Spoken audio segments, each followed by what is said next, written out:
ಜಾತಿ ಸಮಸ್ಯೆಗಳಿಂದ ನಾವು ನೇಮಕ ಮಾಡೋದು ಸ್ವಲ್ಪ ಸಮಸ್ಯೆ ಆಗಿದೆ. ಈ ಕ್ಯಾಬಿನೆಟ್ ಏನೋ ತೀರ್ಮಾನ ಮಾಡ್ತೀವಿ ಅಂತ ಹೇಳ್ತಾರೆ. ಎಜುಕೇಷನ್ ಡಿಪಾರ್ಟ್ಮೆಂಟ್ ಒಂದರಲ್ಲೇ 76,000 ಶಿಕ್ಷಕರ ಕೊರತೆ ಇದೆ. ಇನ್ನು ನಿಮ್ಮ ಇದು ಹೆಲ್ತ್ ಡಿಪಾರ್ಟ್ಮೆಂಟ್ಗೆ ಹೋದರೆ ಅದರಲ್ಲೂ ಸಾವಿರಾರು ಸಂಖ್ಯೆಯ ಸಿಬ್ಬಂದಿಗಳ ಕೊರತೆ ಇರತಕ್ಕಂಥದ್ದೇನಿದೆ. ಅಗ್ರಿಕಲ್ಚರ್ ಸೆಕ್ಟರ್ ಇರ್ಬೋದು, ಪಶುಸಂಗೋಪನಾ ಸೆಕ್ಟರ್ ಇರ್ಬೋದು, ಯಾವುದೇ ವಲಯದಲ್ಲೂ ಈ ಸರ್ಕಾರ ನೇಮಕಾತಿಗಳಿಗೆ ದೊಡ್ಡ ಮಟ್ಟದಲ್ಲಿ ಪ್ರಾಮುಖ್ಯತೆ ಕೊಡಲಿಲ್ಲ. ಇವರು ಬರೀ ಗ್ಯಾರಂಟಿಯ ಹೆಸರಿನಲ್ಲೇ 2.5 ವರ್ಷ ಕಳೆದದ್ದು ಒಂದು ಭಾಗ.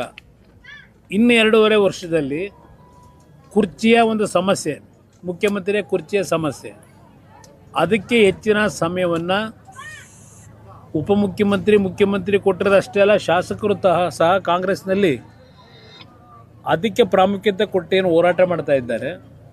ಇವತ್ತು ಯುವಕರ ಬಗ್ಗೆ ಕಿಂಚಿತ್ತು ಚಿಂತನೆ ಇಲ್ಲಿರೋದು ನೀವು ಗಮನಿಸ್ತಾ ಇದ್ದೀರಿ. ಇವತ್ತು ಯಾವುದೋ ಟಿ ವಿಲಿ ತೋರಿಸ್ತಾ ಇದ್ರಿ, ಉತ್ತರ ಕರ್ನಾಟಕದಲ್ಲಿ ನಮ್ಮ ಯುವಕರಿಗೆ ಸ್ಪರ್ಧಾತ್ಮಕ ಪರೀಕ್ಷೆಗಳಲ್ಲಿ ಅಂದರೆ IAS KSಗೆ ಪರೀಕ್ಷೆಗಳಲ್ಲಿ ಪ್ರವೇಶ ಪಡೀಲಿಕ್ಕೆ ಏನೋ ಒಂದು ದೊಡ್ಡ ಮಟ್ಟದ ಬಿಲ್ಡಿಂಗ್ ಕಟ್ಟಿಸಿದ್ದಾರೆ. ಅದು ಎಷ್ಟು ಲಕ್ಷ ಕಟ್ ಮಾಡಿದ್ದಾರೆ ಕೋಟಿ. ಇವತ್ತು ಅವರಿಗೆ ವೇತನ ಇಲ್ಲ, ವಿದ್ಯಾರ್ಥಿ ವೇತನ ಇಲ್ಲ. ಪ್ರಾಮಿಸ್ ಮಾಡಿ ಆ ವಿದ್ಯಾರ್ಥಿಗಳಲ್ಲಿ ಕಲೀಲಿಕ್ಕೆ ಬಂದರೆ ಅವ್ರನ್ನ ಬೀದಿಗೆ ತಂದು ನಿಲ್ಲಿಸಿದ್ದೀನಿ. ಇದು ಈ ಸರ್ಕಾರ ಕೊಟ್ಟಿರತಕ್ಕಂಥ ಕೊಡುಗೆ. ಹೇಳ್ತಾ ಹೋದರೆ ಹಲವಾರು ವಿಷಯಗಳನ್ನು ಹೇಳ್ಬೋದಿಲ್ಲ. ಅದರಿಂದ ಈ ಸರ್ಕಾರ ಇವತ್ತು ಜನವಿರೋಧಿ ಸರ್ಕಾರ ಅನ್ನೋದನ್ನು ಈಗಾಗಲೇ ಮನೆ ಮನೆ ಮಾತಾಗಿದೆ. ಯಾರ ಬಗ್ಗೆ ಭಯಭಕ್ತಿ ಇಲ್ಲ. ಇವತ್ತು ಹಲವಾರು ಇಲಾಖೆಗಳಲ್ಲಿ ಹಲವಾರು ರೀತಿಯ ಅಕ್ರಮಗಳಾದರೂ ಅವ್ರು ಹೇಳ್ತಕ್ಕಂಥದ್ದು ಒಂದೇ ದಾಖಲಾತಿ. ಇವರು BJP ಮೇಲೆ 40% ಹೇಳಿದ್ರಲ್ಲ, ಏನೋ CM ಅಂತೇಳಿ ಎಲ್ಲ ಕಡೆ ಒಂದು ಇದನ್ನು ಅಣಿಸಿದಾರಲ್ಲ ಪೋಸ್ಟನ್ನ. ಯಾವ ದಾಖಲಾತಿ 2.5 ವರ್ಷದಲ್ಲಿ ಇಟ್ಟರು ಸರ್ಕಾರ ಬಂದ ಮೇಲೂ? ಯಾರ ಮೇಲೆ ನೀವು ಆಕ್ಷನ್ ತಗೊಂಡ್ರಿ ಇಲ್ಲಿವರೆಗೆ? ಆ ಒಂದು 40% ಹೆಸರು ಹೇಳ್ಕೊಂಡೆ 136 ಸೀಟ್ ಗೆದ್ಕೊಂಬಂದ್ರಿ. ಈ ನಿಮ್ಮ ಬಗ್ಗೆ ವಿರೋಧ ಪಕ್ಷಗಳು ಮಾತಾಡೋದಿರಲಿ. ಇವತ್ತು ನಿರಂತರವಾಗಿ ನಡೀತಾ ಇದೆಯಲ್ಲ, ಯಾರು ಗುತ್ತಿಗೆದಾರರ ಸಂಘದ ಅಧ್ಯಕ್ಷ ಯಾರು ಮಾತಾಡ್ತಾವ್ರಲ್ಲ, ಅವ್ರು ಹೇಳ್ತಾರೆ ಸರ್ಕಾರ ಕ್ರಮ ತಗೊಳ್ಳೋದಾದರೆ ಶಾಸಕರಾದಿಯಾಗಿ ಯಾರು ಎಷ್ಟು ಪರ್ಸೆಂಟೇಜ್ ತಗೋತಾವ್ರೆ ಅದೆಲ್ಲ ಬೇಕಾದ್ರೆ ನಿಮ್ಮ ಮುಂದೆ ಇಡ್ತೀವಿ ಅಂತಾರೆ. ಇವತ್ತು ಸಿದ್ದರಾಮಯ್ಯನವರಿಗೆ ಆಡಳಿತದಲ್ಲಿ ಏನಾದರೂ ಪ್ರಾಮಾಣಿಕತೆಯನ್ನು ಉಳಿಸ್ಕೋಬೇಕು ಅನ್ನೋದಿದ್ರೆ, ದೇವರಾಜ ಅರಸು ಅವರು ಆಳದಂಥ ಅವಧಿನ ಮೀರ್ಸಿ ಹೋಗ್ಬಿಟ್ರು ದಾಖಲೆ ನಿರ್ಮಾಣ ಅಂತ ಏನು ಹೇಳ್ತಾರೆ, ಅದು ದಾಖಲೆ ಅಲ್ಲ. ದಾಖಲೆ ಅಧಿಕಾರದಲ್ಲಿದ್ದಾಗ ಏನು ಮಾಡಿದ್ದೀರಿ, ಯಾವ ಜನರ ಸಮಸ್ಯೆಗಳಿಗೆ ಪರಿಹಾರ ಕೊಟ್ಟಿದ್ದೀರಿ, ಅದು ದಾಖಲೆಯಲ್ಲಿ ಉಳಿತಕ್ಕಂಥದ್ದು. ಎಷ್ಟು ದಿವಸ ಇದ್ದೆ ಅಂತಕ್ಕಂಥದ್ದು ಉಳಿಯೋದಿಲ್ಲ ಅನ್ನೋದನ್ನಾದರೂ ಅರ್ಥ ಮಾಡ್ಕೋಬೇಕು ಅವರು. ಅದರಿಂದ ಇವತ್ತು ಈ ಸರ್ಕಾರಕ್ಕೆ ಕಿಂಚಿತ್ತು ಜನತೆಯ ಬಗ್ಗೆ ಭಯಭಕ್ತಿ ಇದ್ದರೆ ಈ ಡ್ರಾಮಾಗಳನ್ನೆಲ್ಲ ಬಿಟ್ಟು ಒಂದು ಇನ್ನು ಮುಂದಿನ 2 ವರ್ಷವಾದರೂ ಸರಿಯಾದ ರೀತಿ ಆಡಳಿತ ಕೊಡಿ ಅಂತಕ್ಕಂಥದ್ದನ್ನು ಆಗ್ರಹ ಮಾಡ್ತೀವಿ. ಇನ್ನೂ ಸಹ ಮುಂದುವರೆದಿದೆ. ಅದ್ರ ಜೊತೆ ಪತ್ರವನ್ನು ಬರೆದಿದ್ದಾರೆ ಶಾಸಕರು, 30ಕ್ಕೂ ಹೆಚ್ಚು ಶಾಸಕರು. ಯಾರಿಗೆ ಪತ್ರ ಬರೆದಿದ್ದಾರೆ, ಯಾರಿಗೆ ಸೇರಿದೆ ಅದು ಹಾಗಂತ ಹೇಳ್ತಾರೆ. ಅಲ್ಲ, ಒಂದೊಂದು ಹೈಕಮಾಂಡ್ ಇದೆಯಾ? ನನಗೇನೋ ಹೈಕಮಾಂಡ್ ಈಗ ಈ ಪಕ್ಷ ಮಾಡ್ತಿರೋ ಕತೆ ನೋಡಿದಾಗ ನಡೀತಾ ಇರೋದು ಹೈಕಮಾಂಡ್ ಇದೆ ಅಂತಕ್ಕಂಥದ್ದು ನನಗೇನೋ ಅನುಮಾನ ಇದೆ. ಈಗ ಹೊಸದೊಂದು ವಿಚಾರ ಚರ್ಚೆ ಆಗ್ತದೆ ಸರ್. ಪರಮೇಶ್ವರ್ ಅವರಿಗೆ CM ಕೊಡಬೇಕು, ದಲಿತ CM ಅವ್ರು ಮಾಡಬೇಕು. ಅಲ್ಲಿ ಕುರ್ಚಿ ಉಳಿಸ್ಕೊಳ್ಳಿಕ್ಕೆ ಒಂದೊಂದು ಹೆಸರನ್ನ ಮುಂದೆ ಬಿಡ್ತಾ ಇದ್ದಾರೆ. ಕುರ್ಚಿ ಉಳಿಸ್ಕೊಳ್ತಕ್ಕಂಥ ನಿಟ್ಟಿನಲ್ಲಿ ಒಂದೊಂದು ಹೆಸರುಗಳು ಬರ್ತಾ ಇದೆ. ಬಹುಶಃ ಅದು ಯಾವುದು ಕಾರ್ಯರೂಪಕ್ಕೆ ಬರ್ತಕ್ಕಂಥದ್ದಲ್ಲ, ಒಂದು ಡ್ರಾಮಾ ನೋಡಿ ಅಂತೇಳಿ ಪರದೆ ಮೇಲೆ ಡ್ರಾಮಾ ಮಾಡೋದಕ್ಕೆ ಕೂತಿದ್ದಾರೆ. ಸರಿ, DK ಶಿವಕುಮಾರ್ ಅವರು ಗ್ಯಾರಂಟಿನ ಬರ್ಡನ್ ಅಂತಾರೆ ಸರ್. ಸಿದ್ದರಾಮಯ್ಯ ಅದಕ್ಕೆ ಹೇಳಿದೆ, ಅವ್ರು ಎಲ್ಲರಿಗೂ ಗೊತ್ತು. ದೇಶಪಾಂಡೆ ಅವ್ರು ಏನು ಹೇಳಿದ್ರು, ರಾಯರೆಡ್ಡಿ ಮೊದಲೇನು ಹೇಳಿದರು, ಎಲ್ಲರೂ ಅದನ್ನೇ ಹೇಳಿದ್ದಾನೆ. ಈಗ ಅವರಿಗೆ ಜ್ಞಾನೋದಯ ಆಗಿದೆಯಾ ಬರ್ಡನ್ ಸರ್ಕಾರಕ್ಕೆ ಅಂತೇಳಿ? ಅದೇ ದುಡ್ಡನ್ನು ಕ್ಯಾಪಿಟಲ್ ಇನ್ವೆಸ್ಟ್ಮೆಂಟ್ಗೆ ಹಾಕಿದರೆ ಎಷ್ಟು ಸ್ಕೂಲ್ಗಳು, ಎಷ್ಟು ಆಸ್ಪತ್ರೆಗಳಲ್ಲಿ ಸಮಸ್ಯೆಗಳಿದೆ, ಎಷ್ಟು ಕೆಲಸ ಆಗೋದು. ಈಗ ಆಸ್ಪತ್ರೆಗಳಲ್ಲೂ ಸಹ ಔಷಧಿ ಇಲ್ಲ. ನಿಮಗೆ ಔಷಧಿ ಇದ್ರೂ ಡೇಟ್ ಎಕ್ಸ್ಪೈರ್ ಆಗಿರೋ ಔಷಧಿ ಕೊಡ್ತಾ ಇದ್ದೀರಿ. ಇದು ನಡೀತಾ ಇರೋದು ಇಲ್ಲಿ ಈ ರಾಜ್ಯದಲ್ಲಿ. ಜನಗಳ ಜೊತೆ ಅವ್ರು ಬದುಕಿದ್ದು ಭಕ್ತಿ ಇಲ್ಲ ಇವರಿಗೆ.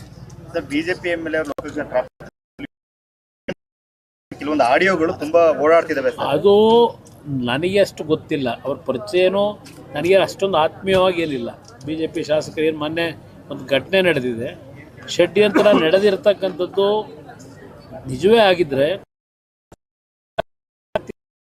ಎಂತೆಂಥ ತನಿಖೆಗಳು ನಡೆಸಿದ್ರು. ಅವ್ರ SIT ಭಾಳ ಅತ್ಯಂತ ಅದ್ಭುತವಾಗಿ ಕೆಲಸ ಮಾಡ್ತಕ್ಕಂಥ SIT. ಆ SIT ಬಹುಮಾನಗಳು ಬೇರೆ ಕೊಡ್ತಾರೆ. ಸಮಾವೇಶದ ನಾಳೆ ದಿನ ರೀತಿಯ ಸಮಾವೇಶ ಬಿಜಾಪುರದಲ್ಲಿ 8ನೇ ತಾರೀಕು ಬೆಂಗಳೂರು ನಗರದಲ್ಲೂ ಸಹ ಈ ಒಂದು ಬೆಳ್ಳಿ ಹಬ್ಬದ ಆಚರಣೆಯ ಕಾರ್ಯಕ್ರಮ ಅಲ್ಲೂ ದೊಡ್ಡ ಮಟ್ಟದಲ್ಲಿ ನಡೀತಕ್ಕಂಥದ್ದಕ್ಕೆ ಈಗಾಗಲೇ ಸಿದ್ಧತೆ ನಡೀತದೆ. ಸರ್ ಎಲ್ಲೇ ಹೋದ್ರು ಕುಮಾರಸ್ವಾಮಿ ಅವರು ಮುಂದಿನ ಮುಖ್ಯಮಂತ್ರಿ ಅಂತ ಜನ ಹೇಳ್ತಾರೆ. ರಾಜ್ಯ ರಾಜಕೀಯಕ್ಕೆ ಅತಿ ಶೀಘ್ರದಲ್ಲಿ ಬರ್ತೀರಂತ ನಾನು ಈ ಒಂದು ಸಂದರ್ಭದಲ್ಲಿ ಈಗಾಗಲೇ ಹಲವಾರು ಬಾರಿ ಹೇಳಿದ್ದೀನಿ, ನಾನು ಮುಖ್ಯಮಂತ್ರಿ ಆಗ್ತಕ್ಕಂಥದ್ದು ಮುಖ್ಯ ಅಲ್ಲ, ನನ್ನ ಜನರ ಬದುಕನ್ನು ಸರಿಪಡಿಸಬೇಕು. ಈ ಕೆಟ್ಟ ರೀತಿಯ ಸರ್ಕಾರ ಏನು ನೋಡ್ತಾ ಇದ್ದೀವಿ, ಈ ಸರ್ಕಾರ ಹೋಗ್ಬೇಕು. ನನಗೆ ಮುಖ್ಯಮಂತ್ರಿ ಆಗೋದು ಆಮೇಲೆ ಯಾರಾಗಬೇಕು ಅನ್ನೋದು ನೋಡೋಣ. ನನಗೆ ಬೇಕಾಗಿರೋದು ಸರ್ಕಾರ ತೆಗಿಬೇಕು ಅನ್ನೋದಕ್ಕೋಸ್ಕರವಾಗಿ ನಾನು ನಮ್ಮ ಒಂದು ಮೈತ್ರಿಯ ಒಪ್ಪಂದ ಇರತಕ್ಕಂಥ ನಮ್ಮ ಸ್ನೇಹಿತರ ಜೊತೆಯಲ್ಲಿ ಮಿತ್ರರ ಜೊತೆಯಲ್ಲಿ ನಾನು ಹೋರಾಟ ಮಾಡಬೇಕು ಅಂತಕ್ಕಂಥದ್ದು ಇದೆ. ಜನಗಳಲ್ಲಿ ಅವ್ರು ಕೂಗ್ಬೋದು, ಎಲ್ಲರ ಬಗ್ಗೆನೂ ಅವ್ರು ಯಾರ್ಯಾರ ಮೇಲೆ ಅಭಿಮಾನ ಇಟ್ಕೊಂಡಿರ್ತಾರೆ ಕೂಗ್ತಾರೆ ಮುಂದಿನ ಮುಖ್ಯಮಂತ್ರಿ ಅಂತ ಹೇಳಿ. ಅದಕ್ಕೆ ನಾವೇನು ಹಿಗ್ಗಬೇಕಾಗಿಲ್ಲ. ನಮ್ಮ ಹಣೆಯಲ್ಲಿ ಏನು ಬರೆದಿರ್ತದೆ ನಮ್ಮ ಕೈಲಿಲ್ಲ. ಯಾವುದೋ ಒಂದು ಶಕ್ತಿ ನಮ್ಮನ್ನು ಆಡಿಸ್ತದೆ. ಅದರಿಂದ ನಮ್ಮ ಕರ್ತವ್ಯ ನಾವು ಮಾಡಬೇಕಷ್ಟೇ, ಫಲ ದೇವ್ರಿಗೆ ಬಿಡಬೇಕು. ಲೋಕಲ್ ಬಾಡಿ ಎಲೆಕ್ಷನ್ ಅಲ್ಲಿ ಮೈತ್ರಿ ಸಂಬಂಧಪಟ್ಟಂಗೆ ಮತ್ತೆ ಮಾತುಕತೆ ಆಯ್ತಾ ಸರ್? ಇಂಗಿತ ವ್ಯಕ್ತಪಡಿಸಿದ್ದಾರೆ. ಇಲ್ಲ, ಇನ್ನೂ ನಾವು ಯಾವುದೇ ಮಾತುಕತೆ ಮಾಡಿಲ್ಲ. ಆದರೆ ಮಾತುಕತೆ ಮಾಡ್ತಕ್ಕಂಥದ್ದಕ್ಕೆ ಈಗಾಗಲೇ ಎರಡೂ ಪಕ್ಷದಲ್ಲಿ ಒಂದು ವಾತಾವರಣ ತಿಳಿಗೊಡಿಸೋದಕ್ಕೇನು ನಾವೇನೇನು ರಬ್ಬೇನಾಗಿಲ್ಲ. ಎರಡೂ ಕಡೆ ಇದು ಒಂದು ಒಪ್ಪಂದ ಆಗಬೇಕು ಅಂತಕ್ಕಂಥದ್ದು ಇದೆ. ಯಾವ ಸಂದರ್ಭಕ್ಕೆ ನಾವು ಕೂತು ಚರ್ಚೆ ಮಾಡಬೇಕು ಮಾಡ್ತೀವಿ. ನಿಖಿಲ್ ಕುಮಾರಸ್ವಾಮಿ ಅವರು ಅದನ್ನೇ ಹೇಳ್ತಾ ಇದ್ದಾರೆ ಸರ್, ಮುಂದಿನ ದಿನಗಳಲ್ಲಿ ಕುಮಾರಸ್ವಾಮಿ ಅವರು CM ಆಗ್ತಾರೆ, ರಾಜ್ಯದ ಜನ ಕೂಡ ಅದನ್ನ ಬಯಸ್ತಾ ಇದ್ದಾರೆ. ಜನ ಹೇಳ್ತಾರೆ ಅಂತ ಹೇಳ್ತಾರೆ. ನಿಖಿಲ್ ಕುಮಾರಸ್ವಾಮಿ ಅವರ ನನ್ನ ಆಯ್ಕೆ ಮಾಡೋದು ಜನ ಹೇಳೋದನ್ನು ಅವ್ರು ಹೇಳ್ತಾವ್ರೆ. ನಿಖಿಲ್ ಕುಮಾರಸ್ವಾಮಿ ಅವರು ಮುಖ್ಯಮಂತ್ರಿ ಆಗ್ಬೋದು. ಮುಖ್ಯಮಂತ್ರಿ ಈಗಲೇ ನೋಡ್ತಾ ಇದ್ದೀರಿ ಸರ್ಕಾರದಲ್ಲಿ ಎಷ್ಟು ಜನ ಮುಖ್ಯಮಂತ್ರಿಗಳಾಗಬೇಕು ಅಂತಾರೆ. 28ಕ್ಕೆ ಮುಖ್ಯಮಂತ್ರಿ ನಾನು ಆಗಬೇಕು ಅಂತ ಇದ್ದೀನಿ ಅಂತ ಹೇಳಿ ಹಲವಾರು ಜನ ಕ್ಯೂ ಇದ್ದಾರೆ. ಅವ್ರನ್ನೆಲ್ಲ ನಾವು ಓವರ್ಟೇಕ್ ಮಾಡಾಗಬೇಕಲ್ಲ, ಅಷ್ಟು ಸುಲಭ ಇದೆಯಾ ನೋಡೋಣ. ಸರ್ ಇವತ್ತು PUC ಪ್ರಶ್ನೆ ಪತ್ರಿಕೆ ಮತ್ತೆ ಲೀಕ್ ಆಗಿದೆ. ಎಷ್ಟು ಅಲ್ಲಿ ಈ ಸರ್ಕಾರದ ಸಾಮರ್ಥ್ಯ ಎಷ್ಟಿದೆ ಅನ್ನೋದನ್ನು ನೀವು ನೋಡಿ. ಈ ಸರ್ಕಾರ ಎಷ್ಟು ಮಟ್ಟಿಗೆ ಕೆಲಸ ಮಾಡ್ತಾ ಇದೆ. ಇವತ್ತು ಆ ಪ್ರಶ್ನೆ ಪತ್ರಿಕೆ ಲೀಕ್ ಆಗ್ತಕ್ಕಂಥದ್ದಕ್ಕೆ ಆ ಒಳಗಡೆ ಇರ್ತಕ್ಕಂಥವರೇ ಮೂಲ ಪುರುಷರಿರ್ತಾರೆ. ಸರ್ಕಾರಕ್ಕೂ ಗೊತ್ತಿರುತ್ತದೆ. ಆದರೆ ಹಿಂದೆನೂ ಏನಾಯಿತು, ಹಿಂದಿನ ಹಲವಾರು ಬಾರಿ. ಸದ್ಯ ನಾನು ಮುಖ್ಯಮಂತ್ರಿ ಆಗಿದ್ದಂಥ ಸಂದರ್ಭ 2 ಬಾರಿ ಕಮಿಷನ್ ಯಾರೂ ಹೇಳಲಿಲ್ಲ, ಕುಮಾರಸ್ವಾಮಿ ತಗೋತಾನೆ ಅಂತ ಹೇಳಿ. ಪ್ರಶ್ನೆ ಪತ್ರಿಕೆಗಳಾಗಲಿ ಇಲ್ಲಿ ಪಾಪ ನಮ್ಮ ಪೊಲೀಸ್ ಅಧಿಕಾರಿಗಳಿದ್ದಾರೆ, ಹಲವಾರು ನೇಮಕಾತಿಗಳು ಮಾಡಿದ್ವಿ ನಾವು ನಮ್ಮ ಕಾಲದಲ್ಲಿ. ಯಾವುದೂ ಸಹ ಎಲ್ಲೂ ಸಹ ಹಣದ ವ್ಯವಹಾರಗಳಾಯಿತು ಅಂತಕ್ಕಂಥದ್ದು ಇಲ್ಲ, ಪ್ರಶ್ನೆ ಪತ್ರಿಕೆ ಲೀಕ್ ಮಾಡಿದ್ರು ಅಂತಕ್ಕಂಥದ್ದಾಗಲಿ ನನ್ನ ಕಾಲದಲ್ಲಿ ಸದ್ಯಕ್ಕೆ ಯಾವುದೂ ಆಗಲಿಲ್ಲ. ಅದು ನಾನು ಯಾವ ರೀತಿ ಆಡಳಿತ ಕೊಟ್ಟೆ ಅಂತಕ್ಕಂಥದ್ದು ನಾಡಿನ ಜನ ತಿಳ್ಕೊತಾರೆ ಅಂತ ನನ್ನ ಅಭಿಪ್ರಾಯ. ಜೆಪಿ ತಾಲೂಕು ಚುನಾವಣೆ ಸರ್ ವಿಳಂಬ ಆಗ್ತಲೇ ಇದೆ. ಇಲ್ಲ, ಈಗ ಆದೇಶದ ಈಗ ಆಗಿದೆ ನೋಡಿ, ಏನು ಮಾಡೋದು. ನೀವು ಫೇಸ್ ಮಾಡಕ್ಕೆ ರೆಡಿ ಇದ್ದೀರಾ? ನಾವು ಸಿದ್ಧ ಇದೀವಿ, ಅಲ್ಲ ಅದಕ್ಕೆ ರೆಡಿ ಮಾಡ್ತೇನೆ. Thank you brother. ಏನು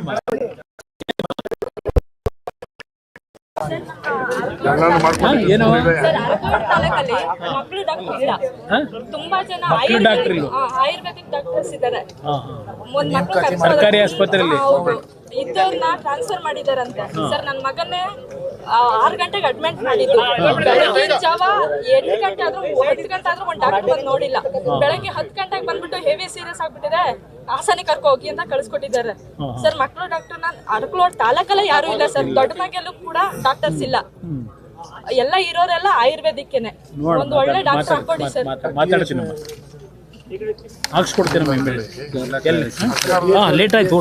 ನಾನು ಮಾಡಿಸ್ಕೊಡ್ತೀನಮ್ಮ, ಬೇಜಾರು ಇಲ್ಲ ಡಾಕ್ಟರ್ ಹಾಕಿಸ್ಕೊಡ್ತೀನಿ. ಇನ್ನಷ್ಟು ಹೆಚ್ಚಿನ ಮಾಹಿತಿಗಾಗಿ ಫಾಲೋ ಮಾಡಿ ಬ್ರಿಗೇಡ್ ನ್ಯೂಸ್ ಕನ್ನಡ.